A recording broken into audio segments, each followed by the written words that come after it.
So the topic of today, bridging India's certification framework to EU RFNBO standards. As mentioned before, we are launching a white paper today on the synergies and differences and why they matter. Also giving practical advice to project developers and recommendations on how to shape the regulatory framework, or where we can have some adjustments or some additional policies in order to give security, planning security to the market ramp up. And I'm very happy today to present the findings. This presentation will be shared afterwards as well. So a couple of very detailed points that we're touching on, I will go through rather quickly, but as we have a Q&A session planned as well, you are invited to please pose your questions in the chat box. When something arises, I will try to touch on the most important differences and synergies from my perspective. And if I'm leaving out something or not going into detail on some of the points that are interesting to you as the audience, please let us know. As mentioned before, I would just like to take a couple of seconds to present Green Investors. We are initiated by a German family office. We are the sustainable investment arm of Direct Investments, a family office based in Düsseldorf and Hamburg. We are focusing on building bankable, diversified hydrogen portfolios while investing capital, but also our expertise to rather focus on the European market and bring green hydrogen and derivatives to Europe.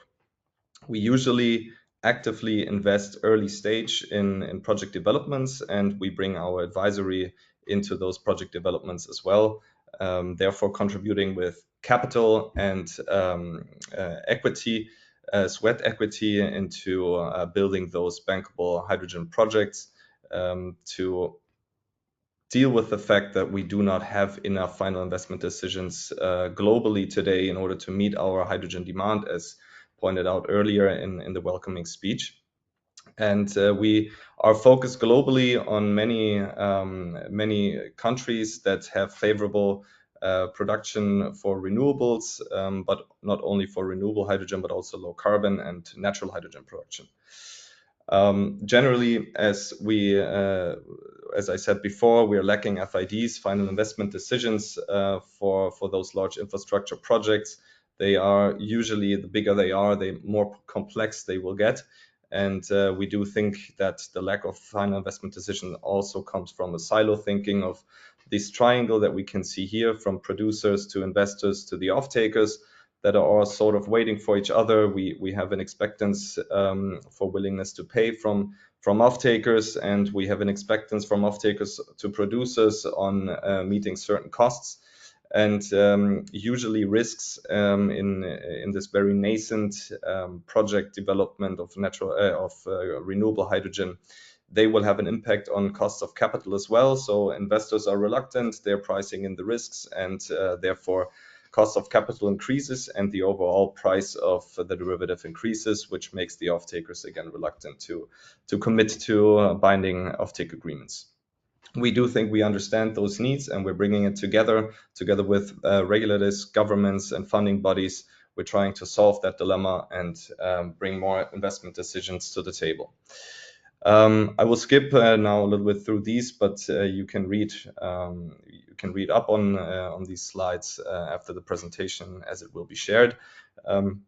Generally, we are always thinking through the entire value chain, so producing hydrogen, transporting it to the end use, the actual last mile. That is also a topic of certification, as I'm sure many are aware of, but I'm going to skip through this quickly here. We are inviting project developers, investors, and off-takers to collaborate with us. We have a strong network to many industry players, which we leverage in our project developments, making sure you have that bankable project. So without further ado, end of commercial break, I would like to step into the today's presentation. I'm going to start with sort of a status quo and the way forward of where are we coming from and where are we at today. I will then give a short glance on the green hydrogen certification initiative that was launched not too long ago. Then I will present a comparison between RFNBO and the GHCI, and then go a little bit more into detail on practical advice of what project developers should know, need to know, and close with some key takeaways and recommendations. So, the road to stable regulatory framework and reliable certification schemes for bankable projects in India is winding. I would say that we've come a long way, and we are definitely getting to a point where we do have a stable regulatory framework. And I do want to emphasize that any certification scheme that is launched anywhere in the world is a very good thing and a very important step forward.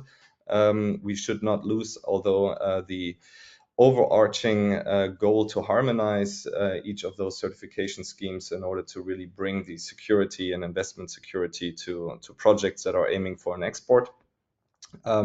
So if we look at this winding road, we are coming from February 23, when the first delegated acts were, when the first RED 2, back then actually, I see that it's still RED 3, was launched, supposed to give clarity on the definition of what is renewable hydrogen, or so-called green hydrogen, to then the delegated acts, the first Q&A sessions, the first Q&A document that was then released trying to answer some of the interpretation areas, to then workshops on the topic, specifically on geographical correlation. What is a bidding zone, especially outside of Europe, where we have different electricity systems, different reasonings behind maybe what is called a bidding zone and what not. As Clemens mentioned before, there was a study we released back then, and that is still being, I think at the moment, the IGEF is still working on, together with Certify and the EU Commission, to come to common ground on how we would see India in terms of bidding zones. And throughout the months in 24 and 25, we are now at a point where we have the green hydrogen certification initiative launched by the Indian government, which is a great step forward. And we are now looking at the differences between that scheme and the RFNBO scheme that we have in Europe. So today, July 25, June 25, this should be June, we are looking to launch a white paper that will look at the differences and the synergies. So that as a way forward, today we're presenting these findings just to pick up where we are at the moment with the GHCI. The MNRE has launched the first certification scheme, as mentioned earlier in the beginning speech, to give a credible, traceable green hydrogen certification. Main objectives is to give the governance structure, the certification mechanism, who's responsible for what, who is the certification body, what is the chain of custody, what do you have to do as a developer to get to a certificate, the detailed scope and system boundaries, where do you have to start with balancing your greenhouse gas emissions, where do you stop. That is actually one of the main differences that we will look at today as well to the RFNBO standard. And just generally giving the guidelines, we know that from RFNBO methodologies on how to calculate what is going to be included, what are reference values you have to draw from, etc. The monitoring requirements on data, what are the samples of data that you have to produce? Is it an hourly? Is it a 15-minute? Is it a monthly sample that you need in order for to get certified? Define or set the verification approach, create a reporting mechanism, what time in the year do you have to report, etc., and establish the certification procedure as a guarantee of origin. This is looking ahead of a so-called book and claim system in which you have only the guarantee of origin, and you might not have to have the sheer physical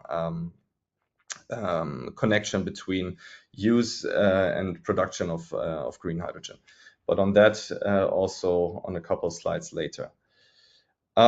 So while this certification scheme is great to build the foundation for India and also India's mission to become a global hub and exporter of green hydrogen, if you want to export, obviously we will have to look at the requirements from the markets that you are aiming to export to. And as we know, Europe has, and particularly Germany, has very ambitious goals on hydrogen usage, and also in 2030 and onwards.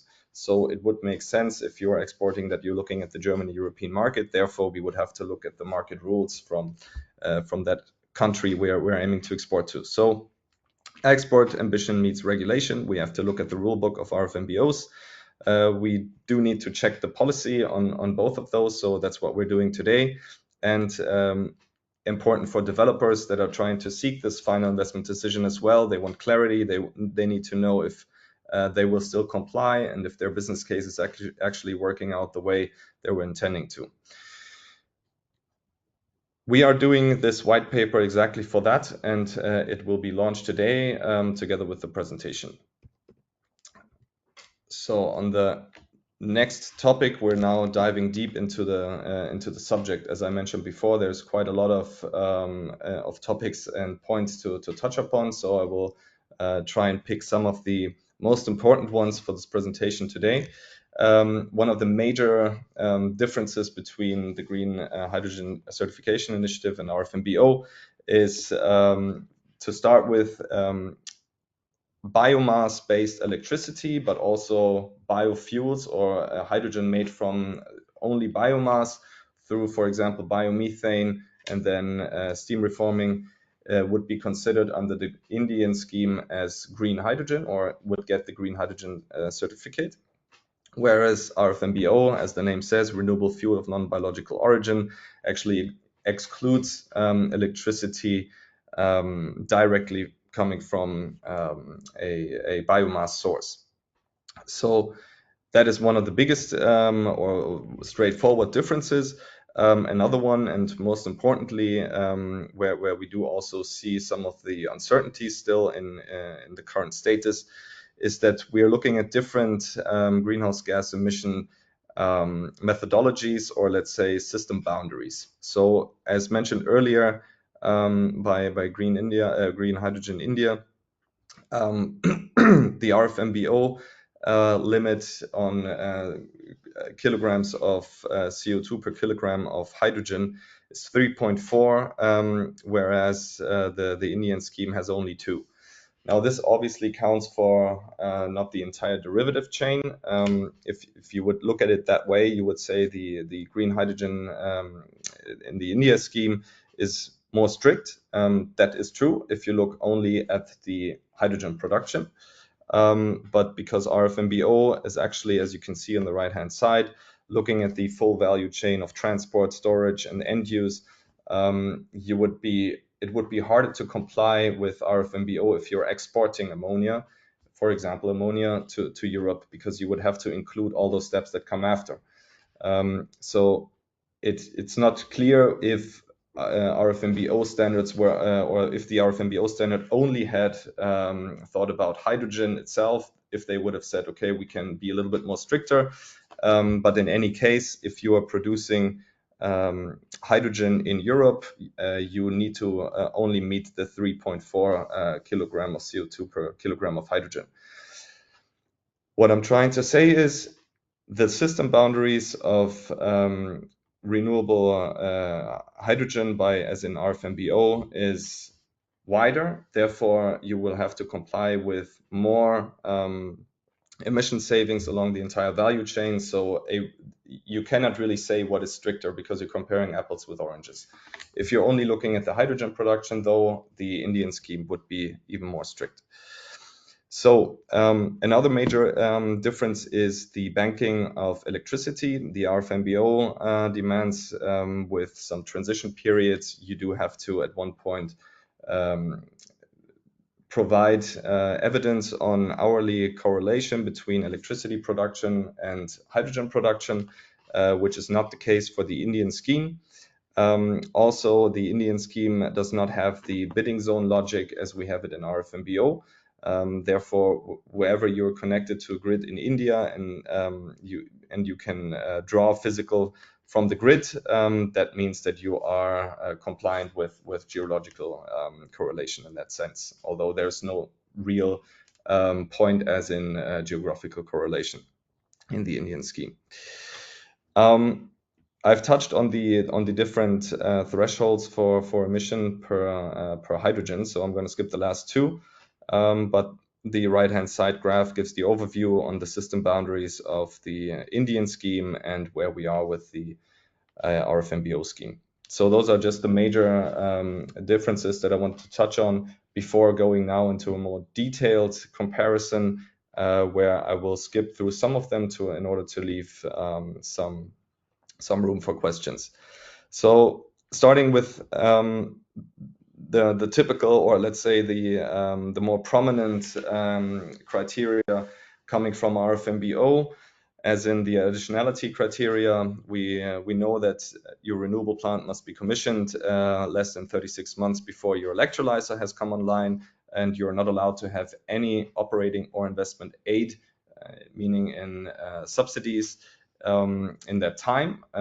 Otherwise, you will not be compliant with additionality criteria. Now, in the Indian scheme, on the right-hand side or in the middle, you do not have such clause. So that means if you are a developer and you have received, for example, operational aid for electricity for your renewable asset, then you would not be RFNBO compliant. Although maybe your plant generating electricity has just come online the same year as your electrolyzer. So look out for such project setup. If you're looking to use electricity subsidized by the Indian government, you will have to separate the hydrogen produced with that electricity from the hydrogen that you are planning to export. And you will have to make sure that the hydrogen you're planning to export is not being subsidized or is not being produced with subsidized electricity. On the temporal correlation, I've already touched on it. We do have hourly correlation at starting of January 2030. In the Indian scheme, we do not have that. We can bank virtually. We can bank on a 12-month basis. I think that is a very good approach. If it gives you flexibility, it will give you lower costs, lower risks for hydrogen production. This is one of the main, I would say, discussion points also in Europe on temporal correlation and also on the additionality criteria to further delay this. But in general, this is something where we see a big difference and a positive difference also on the Indian scheme side. Geographical correlation, also a remark from the beginning. Yes, bidding zones, we still, in Europe, the EU Commission does not have a binding rule, let's say, on how to see the Indian electricity grid and how to divide the bidding zones in Europe. So this is an ongoing concern. It's a topic for itself, and there's a study for it for this topic. So I would like to keep today focused more on also other differences. But in general, yes, we do have a bidding zone that has a definition from the European side that you will have to be able to exchange electricity with market participants without capacity allocation. Meaning no grid congestions, no redispatch, etc. If you put that logic into the Indian scheme, you could argue that that is possible, but without going into detail here, the discussion is still ongoing, as you can see on the far right column. So the permitted electricity proofs, it's basically guarantees of origin. You're not allowed to do that in RFNBO only if you're connected directly or through a storage, or you have a PPA signed with a renewable. So it's not that you can just say, okay, I'm buying electricity from somewhere in the world through a book and claim system or carbon credit system to then say my electricity is renewable.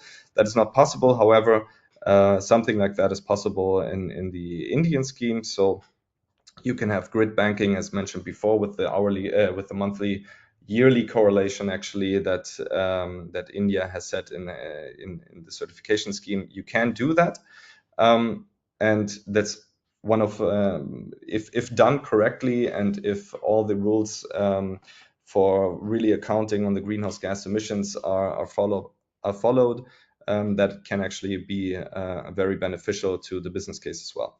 But that's just as a comment. I will skip now in time through the last two.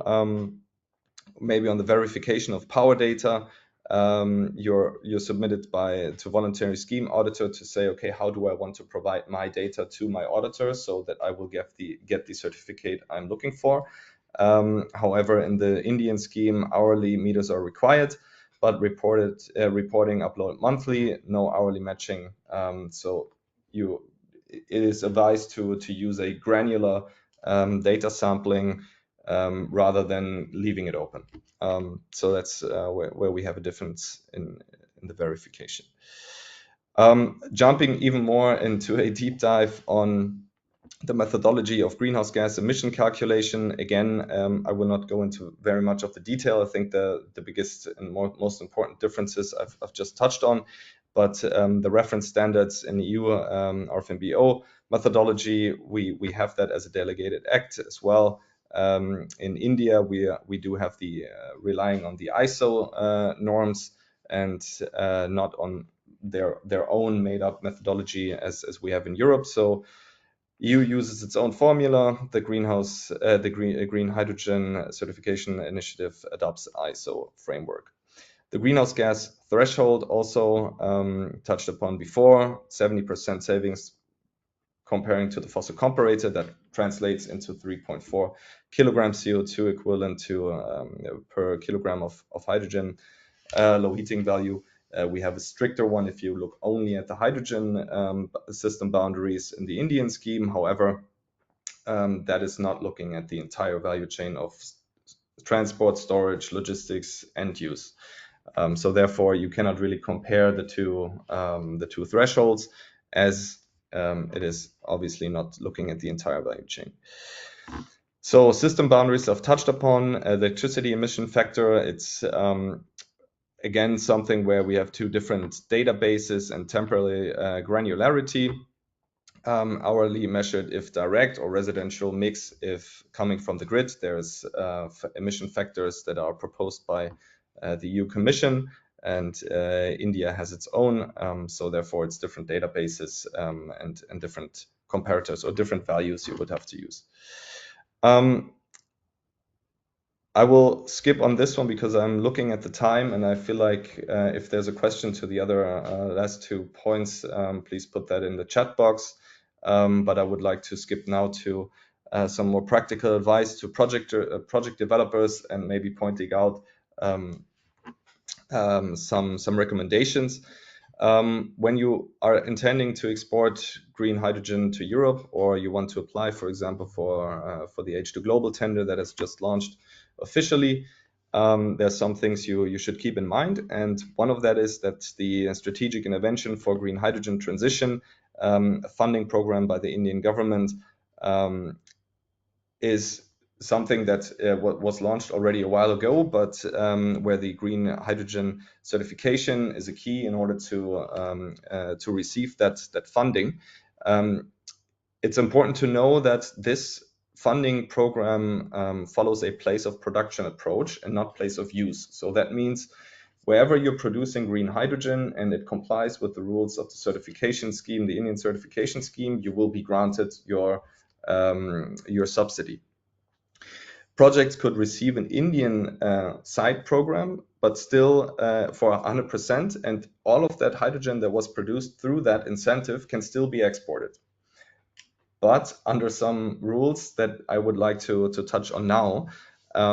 If you get the approval of your green certification Indian scheme, it enables you at the same time to participate in carbon credit markets. So carbon credit markets is what I touched on before on the book and claim system, that you can save emissions somewhere in the world, and you sell those saved emissions to somebody who wants to buy them from you. So in that sense, the emissions that you saved with producing green hydrogen, for example, you're giving that saving away. So you cannot double count savings. You cannot receive revenue for emission savings for example, in India through the carbon credit market, and at the same time keep the emission savings attribute within the RFNBO standard and sell that again for a premium price.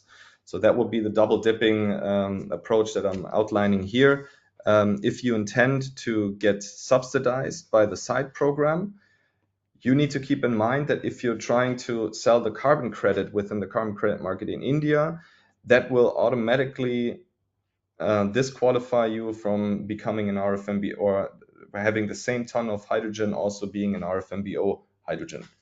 That there's no, let's say, rule on that yet in policy frameworks, and it's one of the recommendations that we're giving here, closing that loophole, because even if it is not closed at the moment, it's quite hard to imagine that it will not be closed in the future. So if you're a project developer, look out for that and get your subsidy from site, but make a decision if you want to earn additional revenue through the carbon crediting or if you want to export RFNBO. So takeaway, you can get the funding from site, but label every kilogram of hydrogen that you've produced that you want to export as RFNBO, and export the RFNBO, and everything that you do not want to export but you want to make use on the carbon credit market, also label it and only use it for that. So moving along, what project developers need to know, part 2. As I mentioned before, the emission saving is different. So if you want to get green hydrogen certified in India, you will have to comply with 2 kilograms CO2 per kilogram of hydrogen, meaning you have a stricter system boundary as for the RFNBO. Therefore, you should from day one always keep 2 certification ledgers, so to say, where you have data being produced for your Indian scheme and data produced for your RFNBO scheme. On the additionality, that can be a tricky one. I mentioned this before, if you're intending to use subsidized electricity, you will not be able to get RFNBO certification. Therefore, always keep in mind that if you're intending to export, use subsidized electricity only for the non-exported batch, and for the exported batch, no subsidized electricity. In the temporal match, I would advise to use as granular data sampling as possible. It's very hard to scramble eggs, but it's very easy to scramble eggs, but very hard to unscramble. I mentioned that in Rotterdam as well.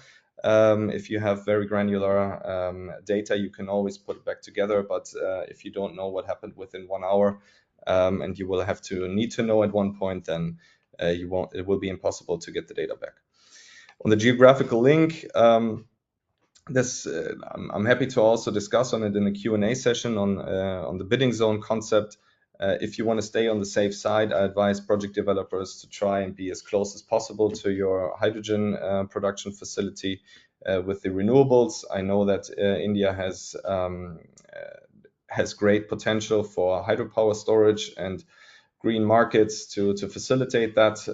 If you want to leverage that advantage, it's a trade-off between regulatory uncertainty and regular certainty, and maybe a less favorable project setup.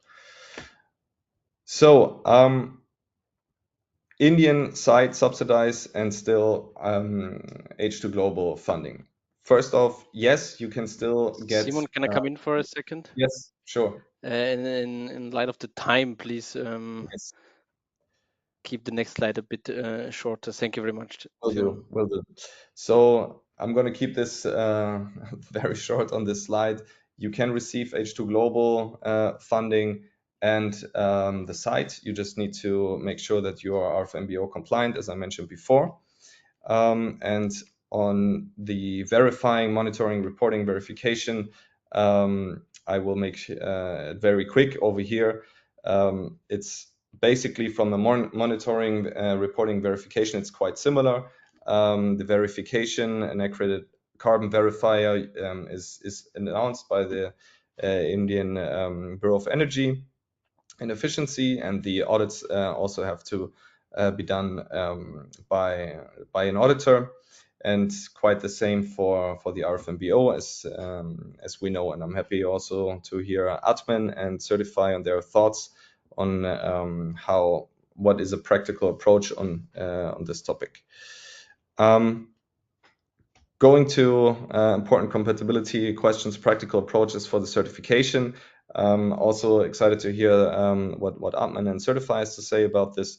But generally, the chain of custody system on the Green Hydrogen Certification Initiative Indian registry operated under the Green Hydrogen Certification Initiative gives their own serial numbers out on the EU RFNBO requirement.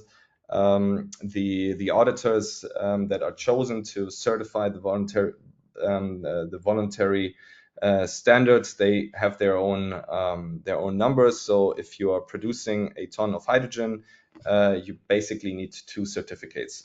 One certificate to get the site subsidy, one certificate that says you are RFNBO, and you can still export to Europe, making use of the premium market. In question of time, I would like to skip the other two. You have this presentation, and please ask questions on the points left out. But from my perspective, those are minor ones and good to read up on. Major key takeaways. The standard is a great way forward. It gives clarity on hydrogen production. Currently, there are still some differences, but generally, RFNBO and GHCI can live next to each other. You only have to look out for the double counting if you're intending to sell carbon credits that will most likely disqualify you from RFNBO. You can get the incentives from site, as I mentioned, and working complementary together. It is already today possible, but if you're asking me as a investor and advisory developer, you should most likely try to make a choice between RFNBO and carbon credit markets, and that choice is left up to you and your business case. So recommendations for both the policymakers and project developers. First, with the project developers, run from day one to twin ledgers, making sure you have all the data you need in order to be certified for the green hydrogen standard in India and for RFNBO. Two data sets, then you can have an auditor looking at those and choosing whether or not you're complying with RFNBO and the green hydrogen standard from India. Keep your renewable assets subsidy free if you're aiming to export RFNBO. I mentioned that before. Design for hourly data or even 15 minutes. That is something that can be done quite easily. So be on the safe side.